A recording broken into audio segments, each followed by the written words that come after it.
ఆ భాగవతం కోసరమే స్వామీజీ ఒక మూర్తిని కూడా చేయించారు. అమెరికాలో ఆ మూర్తి తిరిగింది కూడా అక్కడ.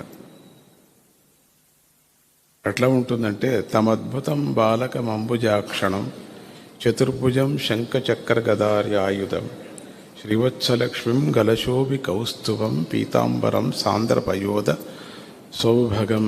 ఆ పరమాత్ముడు ఆ రూపంతో ఉన్నాడు. వేణువాదనంతో ఉండినటువంటి స్వామి చతుర్భుజం. ఆ చతుర్భుజం మహావిష్ణువు. ఆ మహావిష్ణువే గురువాయూరప్ప. గురువాయూరప్ప అక్కడ పారాయణం జరుగుతూనే ఉంటుంది ప్రతినిత్యము. గురువాయూర్లు శ్రీకృష్ణుడు చతుర్భుజాలు స్వామికి. అప్పుడు స్వామి కనపడినప్పుడు ఈ రూపాన్ని మేము చూడలేము, ఎందుకు స్వామి ఇట్లా మీరు పుట్టలేదు, అక్కడ కనపడ్డాడు, టపక్కని కనపడ్డాడు. అమ్మో మా చేత కాదు. ఆ ఆకారం కనపడిన తర్వాత మథురలో అక్కడికి అన్ని దేవతలు వచ్చారు స్వామి దర్శనాని కోసం. అద్భుతమైనటువంటి ఆ బాలరూపం దర్శనమిచ్చాడు. దేవకీ నందలాదులకి దర్శనమిచ్చాడు.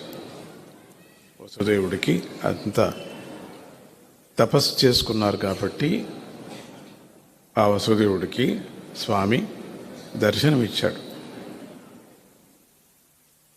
దర్శనమిస్తూనే 303 కోట్ల దేవతలు అత్యంత సూక్ష్మ రూపంతో అక్కడికి వచ్చారు ఈ అవతారాన్ని చూడాలని చెప్పేసి. వచ్చిన తర్వాత స్వామి దర్శనం చేశారు అందరూ కూడా. అప్పుడు వసుదేవుడు స్వామిని ప్రార్థన చేసిన తర్వాత మళ్ళీ బాలరూపంగా కనపడ్డాడు స్వామి. శిశువు రూపంగా కనపడి, అక్కడి నుంచి కథ మీకు తెలుసు. వసుదేవుడు అక్కడి నుంచి తీసుకువెళ్ళటం,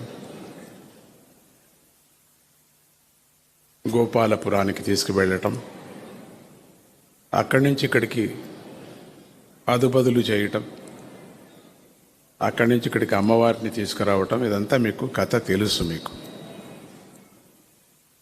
అట్లా అద్భుతమైనటువంటి రూపాన్ని చూపించారు.